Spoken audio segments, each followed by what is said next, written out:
Salam müəllimlər, hər vaxtınız xeyir olsun. Gəlin bu günləri qrupa göndərdiyim sualların birlikdə izahına baxaq.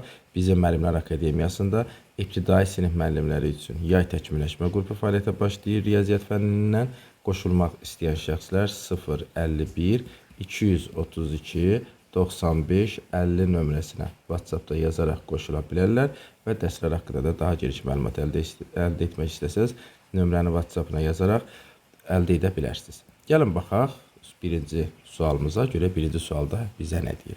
Bəlli miqdarda dosya aşağıdakı kimi yan-yana düzülmüşdür. Ard-arda gələn dosyaların üzərində yazılan nömrələr arasındakı fərq bir-birinə bərabərdir. Buna görə düzülən dosya sayı neçədir? Bax, biz baxırıq ki, birincidə neçə yazılıb? 13 yazılıb. İkincidə neçə yazılıb? 18 yazılıb. Neçə vahid artdı? 5 vahid artdı. Deməli, növbəti 3-cü dosyanın üzərində yazılacaq 23, yəni 18 üstdən. 5 gələcəksiniz, 23 eləyəcək. Növbətisi neçə olacaq? 23-ün üzərində 5 gələcəksiniz, 28 eləyəcək. Yəni, artım 5-ə bərabərdir. 5 arta gedirlər və gəlirlər. Nəhayət sonucu olur 98.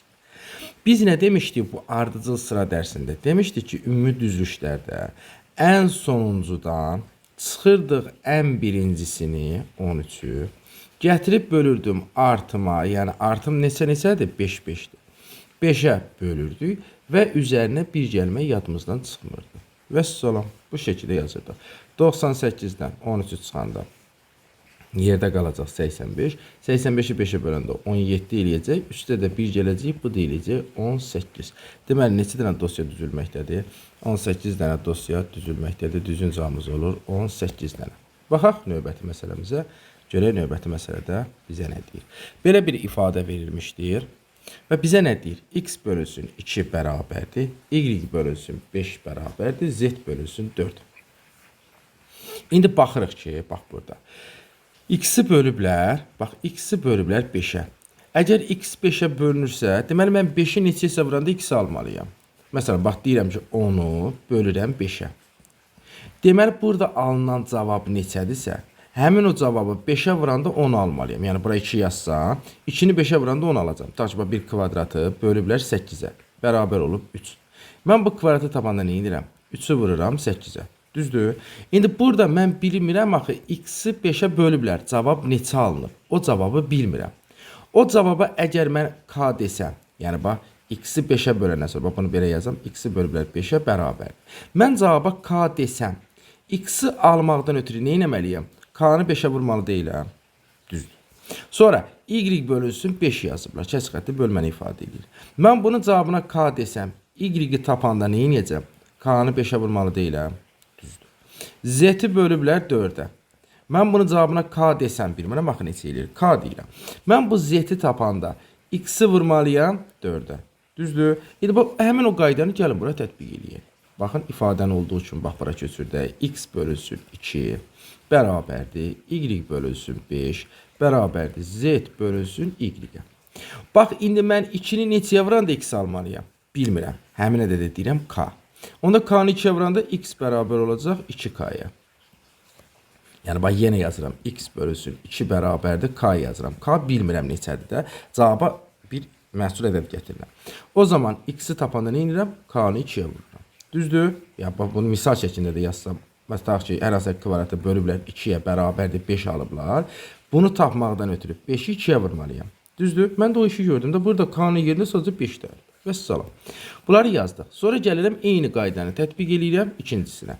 Burada Y nəyə bərabər olacaq? Y bərabər olacaq 5, deməli 5K-ya. Z nəyə bərabər olacaq? Z də bərabərdir. Deməli Z-i də bölüblər 4'ə burada. Burada Y yox, bura 4 yazılmalıdır. Bura yazırıq 4. Olacaq 4K. Yazdıq hamısını. Qəşəng. İndi bizə nə deyir? Bax, bizə də ifadəni bax, bu şəkildə veriblər. Baxın, bu şəkildə veriblər. X-in yerinə öz cavabını yazıram. X neçədir? 2K yazdım. Üstə gələk. 2 vurulsun. Y yazıblar. Y-in yerinə 5K yazıram. Çıxılsın. Z. Z-in də yerinə 4K-nı yazıram. Bərabərdir 32'yə.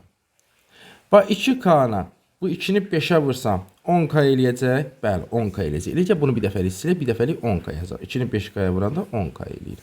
Elə bura bir dəfəlik 10K yazaq. 2K-la 10K-nı toplasam 12K eləyəcək. 4K-nı çıxsam 8K eləyəcək. Bərabərdir neçəyə? 32-yə. K burada neçədir? 8-i neçəyə vuran da 32 eləyər? 4-ə. Bizdə nə soruşur? Y neçədir? Y-ə nə demişdim? 5K demişdim. K-nı 4 almışam axı. 5-i vurarsan 4-ə, bu da eləyər 20. Cavab neçə olacaq? Cavab olacaq C variantı. Bax belə, bu haqda danışmış olduq. Baxaq növbəti məsələmizə. Növbəti məsələmizdə biraz yaxınlaşdıraq. Görək bizə nə deyir. Deyir ki, bir məktəb müdürü ikinci gün, yəni salı günü yazıb, ikinci gün telefondan qeydli olan bəzi öğrencilere yuxarıdakı mesajı göndərmişdir. Mesajı alan öğrenciler mesajda yazılanı yəni yerinə getirmişdir. Eyni həftənin cümə günü sonunda bu mesajı məktəbdə bütün öğrencilere, yəni bütün şagirdlərə çatmışdır və hər öğrenci bu mesajı yalnızca bir dəfə almışdır. Məktəbdə öğrenci sayısı 600 olduğuna görə bu mesaj ikinci gün neçə öğrenci göndərilmişdir? İkinci gün neçə deməli öğrenciyə göndərmişdir? Gəlin mesaja baxaq. Mesajda nə yazılıb? Önümüzdəki ayda, yəni önümüzdə ya bu ay neçəsə, bundan sonraki gələn ayda demək sınaqlarımız başlayacaq.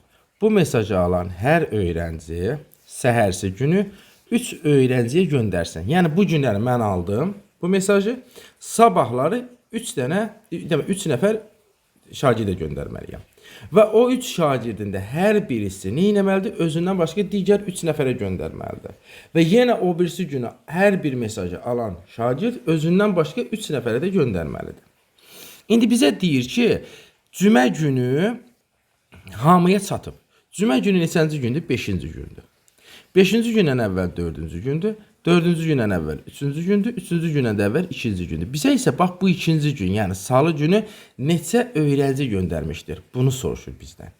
Yəni mesaj başlanır göndərməyə ikinci gün. 5-ci gün bitir. Artıq hamı bu mesajı alıb. Bizə dedi ki, bəs yaxşı başlanğıcda, yəni ikinci gün neçə tələbə bu mesajı almışdır? Mən birinci gün bilmirəm də. Deyirəm X. Birinci gün deyəndə, yəni başlanğıcdakı birinci günə. Deməli, normalda salı günü ikinci gün deməkdir. İkinci gün alanların sayını bilmirəm. Deyirəm X. Səhərsi nə oldu? Digər 3 adama göndərildi. Oldu 3X. Növbəti 3-cü gün, yəni sınağın göndərildiyi günün 3-cü günüsü. Nə oldu? Yenə 3 arta getdi. Bu dəfə alacaq 9X şagird. Nəhayət cümə günü, yəni 5-ci gün artıq 9X-in 3X-i qədər alacaq. Yəni 3 qatı qədər alacaqlar. Olacaq 27X. Və bunların cəmi yekununda nə qədərdir? 600 şagird var. Yəni 5-ci gün artıq 600 şagirdə hamısına bu mesaj gedib çatmışdır. Neçədən X yazmışam? Bunları cəmləyərik. Görək neçədən X yazmışam. Bu eləyir 40 dənə X. Bərabərdə 600-ə. Yəni 600 şagirdə çatıb. X nəyə bərabər olacaq? O zaman 600-ü gətirib bölməlisiniz 40-a. Bu da eləcək 15. Bizdən nə soruşurdu? Salı günü, yəni ikinci gün neçə şagirdə göndərilib? İkinci günə X demişdim. Cavabı da 15 tapmışam. Cavab olur 15 şagird almışdır. Cavabımızı tapdıq. Baxaq növbəti məsələmizə. Görək növbəti məsələdə bizə nə deyir? Burada da deyir ki, ifadənin son qiyməti neçədir? Baxıram ki, kəsr xətti nə deməkdir? Kəsr xətti bölmədir. Bax, buradakı verilən kəsr xəttlərinin yerinə bölmə işarəsi yaza bilərsən. 20-də 40, yəni 40 bölünsün 20-də. 40-ı 20-yə bölsən, alacaqsan 2. Üstə gələk.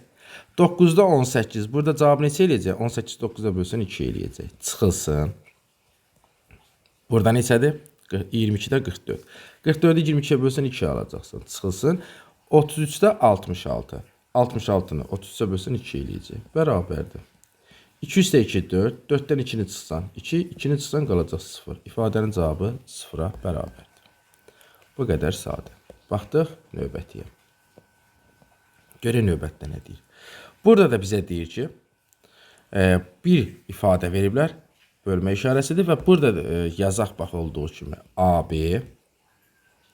Bir də AB-ni təkrar yazıblar. Bölünsün AB-yə.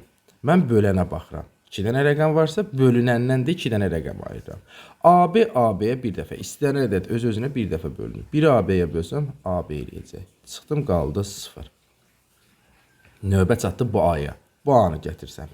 Bölünməyəcək. Yuxarıdan aşağı gətirdiyim ədəd bölünməyəcək. Qismətə 0 əlavə edirəm. Növbə çatdı bu B-yə. Gətirdim AB AB-yə bir dəfə. 1 AB-nin AB ilə çıxdıq, qaldı 0. Bizədir ki, qismətlə qalığın cəmi tap girən. Qismətdə 101 aldım, qalıqda da 0 aldım. Toplasam elə 101 eləmiş olacaq. Cavab olacaq hansı? Cavab olacaq 101. Bundan danışdıq, baxdıq növbətiyə. Görək növbətdə bizə nədən danışır. Növbətidə yenə bizə qalıqlı bölmə ilə bağlı bir ifadə təqdim olunub.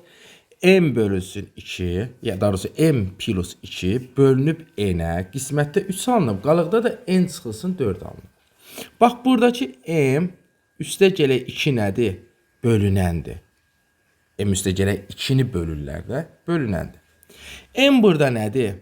N böləndir. 3 nədir? 3 də qismətdir. Daha doğrusu natamam qismətdir. Qalıqda N çıxılsın 4'dür. Qalıqlı bölmədə bölünəni tapanda nə edirdim? Bölünən bərabərdir. Natamam qisməti vururdum bölənə, yəni 3'ü vurmalıyam N-ə. Üstə də gəlməliyəm qalığı. Qalıq da N çıxılsın 4'dür. Bunu bu şəkildə yazdıq. İndi M üstə gələ 2 yerində qalır, bərabərdir. 3N-lə N-i toplasam 4N çıxılsın 4 qalacaq. Bu 4'ü sola gətirə bilərəm. Olacaq M üstə gələ 2 üstə gələ 4 bərabərdir 4N-ə. 4 sağda mənfi idi, sola gəlsə müsbət olacaq. Olacaq M üstə gələ 6 bərabərdir 4N-ə. Hər tərəfin 4'ə bölsəm burada olacaq 4, burada da olacaq 4. Hər tərəfin 4'ə bölək. O zaman 4'ə böləndə bu 4 ilə bu 4 ixtisar olacaq. Olacaq M üstə gələ 6 bölünsün 4 bərabərdir N-ə. N'in cavabı nə oldu? N'in cavabı oldu M böl. Deməli, M üstə gələ 6 bölünsün 4. Bu da harada var? Bu da D variantında verilmişdir. Cavabımız oldu D variantı. Bundan danışdıq. Baxaq, növbəti də görək bizə nədən danışır. Növbəti isə həndəsi ilə bağlı olan bir məsələdir. Baxırıq. Bax, bu işarələrin mənası nə idi? Yəni, bərabər yanlı üç bucaqdır. Bərabər yanlı üç bucaqda təpə bucağı ayrı qiymət alırdı, oturacağı bitişik bucaqlar bərabər idi. Yəni, bura nədir? A üstə gələk, daha doğrusu alfa üstə gələk 30'da, burada alfa üstə gələk 30'dur. Düzdür? Təpə bucağı isə ayrı qiymət alır. Bunların da daxili bucaqların cəmi 180'dir. Yəni, mən bu alfanı, bax, buraya yazıram alfa üstə gələk, buradakı alfa üstə gələk 30'u toplayıram. Bir də buradakını alfa üstə gələk 30'u toplasam, nə alacam? 180 dərəcə almış olacam. Alfa, alfa, alfa. 3 dənə alfa var. Bərabərdir. 30, 30. 60 eləyəcək. Aparsam sağa. Mənfi 60 eləyir. 180'ə çıxsam 120 dərəcə qalacaq. Alfa nəyə bərabərdir? 120'ni. 30'a bölsəz qalacaq burada 40 dərəcə. Bizdə nə soruşur? Bizə dedi ki, alfa neçədir? Alfa 40 dərəcəyə bərabərdir. Bax belə. Bundan da danışmış olduq. Baxaq növbətiyə. Görək növbətdə bizə nədən danışır. Baxın, buradakında bizə nə deyir? Deyir ki, x neçədir? Bax, biz bilirik ki, bax, buradakı kəsir xətti nədir? Bölmə işarəsini bildirir. Bax, sürət neçəymişsə, bax, bunu mən bilmirəm. Bax, bu sürət neçədir? Bölüblər 7'yə, alıblar 1. Neçəni 7'yə böləndə 1 eləyər? 7'ni. Deməli, bu kəsirin sürəti 7 imiş ki, bu 7'ni bu 7'yə bölüblər 1 alıblar. Yəni, mən sürətdəki 6 üstə gələ 1 bölünsün x bərabərdir 7 yaza bilərəm. 7'yə bərabərdir. O qaydanı yenə bura tətbiq edir. 6'nın üzərinə neçə gələndə 7 eləyər? Bunu bilmirəm də. 6'nın üzərinə neçə gələndə 7 eləyər? 1 eləyər. Yəni 1 bölünsün x bərabərdir 1'ə. Yenə bax, mən bunun cavabını bilmirəm. 1'i neçəyə böləndə 1 alınar. Deməli, x bərabərdir 1'ə. 1'i 1'ə böləndə 1 eləyər də. Cavab neçə oldu? Cavab oldu B variantı. Bu qədər sadə. Bundan danışdıq, baxdıq, növbətidə görək bizə nədən danışır. Burada bizə deyir ki, ifadə veriblər. Bax, bu ifadə olduğuna görə A bölüsü B-ni tap. Burada ifadəni necə veriblər bizə? Bax, olduğu kimi yazaq. A üstə gələ B bölünsün 3 bərabərdir 3'ə. Sən bunu məxrəcinə 1 yaza bilərsən. İstənilən natur edədim məxrəci 1 olan kəsəcəsində göstərə bilərsən. Çarpaz vuraq. 1'i vuraq birinci kəsirin sürətinə. 1'i A üstə gələ B'yə vuranda elə 100 alınır, bərabərdir. Buradakı da A yazılmalıdır. 3'ü də A'ya vuranda 3A eləmiş olacaq. Düzdür? Bu A-nı bu tərəfə gətirsən, olacaq B bərabərdir 2A-ya. Düzdür? İfadə bu deyildi. Gətir yazaq yerinə də. Sürətdə nə var? Bax, rəngini dəyişək. Sürətdə A yerində qaldı. Aşağıya B yazıblar. Düzdür? B-nin yerinə öz qiymətini yaz. 2A-nı yaz. A-lar getdi, qaldı 2-də 1. Cavab oldu neçə? 2-də 1-ə bərabərdir. Bu qədər sadə. Bundan danışmış olduq. Baxaq növbəti də görə bizə nə deyir. Növbətə də bizə deyir ki, bax burada x, y, z ardıcıl tək ədədlərdir. Və bizə deyir ki, y böyükdür x-dən, kiçikdir z olması üzrə bu ifadə doğrudur.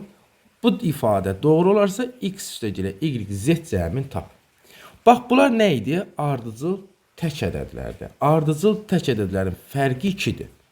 Bax, 5, 7, 9, 11, 13, 15. Bax, bundan bunu çıxsan qalacaq 2. 13-dən 11-i çıxsan 2 qalacaq. 11-dən 9 çıxsan 2 qalacaq. 9-dan 7-ni çıxsan 2 qalacaq. 7-dən 5 çıxsan 2 qalacaq. Hər zaman fərq neçədir? 2-dir. Buraya yazaq fərq. Hər zaman fərq neçədir? 2-yə bərabərdir. Bunu bilirik. İndi gələk ifadəmizə. Bunu silək. Görək ifadəni necə veriblər bizə. Bax, ifadə nədir? İfadə bax budur. Yazıram bura. 2 vurulsun x bərabərdir. 9 vurulsun. Mötərizədə nə yazıblar bax burada? Bax, bura bax. Mötərizədə z çıx y. Z çıx y. Biz dedik ki, buradakı ardıcıl tək ədədlərdə böyükdən kiçik çıxanda, yəni ardıcıllarda da özündən əvvəlkini çıxanda nə alınır? 2 alınır. Z-dən əvvəl y gəlir. Z-dən y çıxsan 2 qalacaq. Yəni, tutaq ki, y 9-dur, Z 11-dir. 11-dən 9 çıx 2 qalır. Y 7-dir, Z 9-dur, 9-dan 7-ni çıx 2 qalacaq. Hər zaman fərq 2-dir. O zaman mötərizənin cavabını 2 yaza bilərsən, fərq veriblər də, Z çıxılsın Y-in əvəzinə 2 yazır. Və sonra bunu həll edeyim. 2x bərabərdir. 18-ə x də bərabərdir. 18-i 2-yə bölsən 9 qaldı. Biz nəyi tapdıq? X-i tapdıq. Gətirək yazaq yerinə. Bu 9-dur. Bu o zaman 11-dir. Bu o zaman 13-dür. Düzdür? Ardıcıldılar axı. İndi bax, həqiqətən də bax, 13-dən 11-i çıxanda 2 qalır. Bayaq bura yazdığı 2 mötərizənin yerinə. Görsən 2-dir. İndi gətirək toplayaq. Bizə deyir ki, indi, bax, rəngini dəyişək.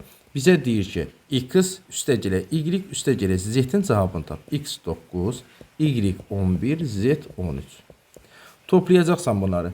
11 ilə 13 toplayanda 24 eləyəcək. 24-ün də üzərinə 9-u gələcəksən. Bu da eləyəcək 33. Cavab olacaq 33. Belə, bundan da danışdıq. Baxaq növbəti məsələmizə. İndi burada deyir ki, A böl 3B bərabərdir 5-də 3 olduğuna görə A böl B neçədir? Bax, olduğu kimi yazaq. A-nı bölüblər 3B-yə bərabərdir 5-də 3. Çarpaz vuraq. 5-i A-ya vursan 5A eləyəcək, bərabərdir. 3-ü 3B-yə vuranda 9B eləyəcək. 5A 9B-yə bərabərdir. Deməli, buradakı ifadəyə bərabər olmalıdır. Gəl 5 ilə 9-un hər ikisindən bölünən bir ədəd götürək. Tutaq ki, bax. Burada 45'dir. Burada 45'dir. 5'i neçəyə vuran da 45 alacaqsan. A bərabərdir 9-a. 9'u neçəyə vuran da 45 alacaqsan. B bərabərdir 5'ə. Tapdım. Bizə dedi ki, A bölünsün, B-ni tap ki. A-nın yerinə 9, B-nin yerinə 5 yazırsan. Cavab olur 5'də 9. Deməli, burada neçə olacaq? 5'də 9 olmuş oldu. Buna da danışdıq. Baxdıq növbətiyə. Görək növbətdə bizə nədən danışır. İndi burada faiz ilə bağlı olan bir məsələmiz var. Baxaq görək, burada bizə nə deyir. Deyir ki, bax buradakında. Mötərizədə veriblər ki, demək 2x üstə gələ 6 sayının 50% 12 olduğuna görə x çıxılsın 1 sayının 25% neçədir? Bax, 50% 12-dir. 50% nə deməkdir? Yarısı deməkdir. Düzdür? 50% yarısı deməkdir. Deməli, ədədin yarısı 12-dir. Yarısı 12-dirsə, bütövi neçədir? 24-dür. Yəni, hər hansısa bir ədədin 50% deyəndə, həmin ədədin yarısı nəzərdə tutulur. Yarısı 12-dirsə, bütöv neçədir? 24-dür. Deməli, buradakı 2x üstə gələ 6 var, mötərizədə. Bunun cavabı 24-dür.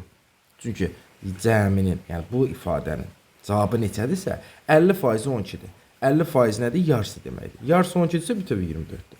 O zaman olur 2x bərabərdir. 6-nı aparıb çıxsan 18 qalacaq. X də bərabərdir 9-a. Sən x-i tapdın. Bizə isə bunun deyir ki, x çıxılsın 1. X 9-dur axı. 9-dan çıx 1-yə qalsın 8. 8-in 25%-ni tap. Ədədin faizini tapanda, ədədi faiz göstərəndə vurub bölürük 100-ə. Nə olacaq burada? 25 ilə 100 ixtisara getdi. 4 qaldı. 8 də gətirib 4-ə böləndə 2 eləmiş oldu. Cavab oldu neçə? Cavab oldu 2-yə bərabərdir. Bax belə. Buradakı attığım sualların izahına baxdıq.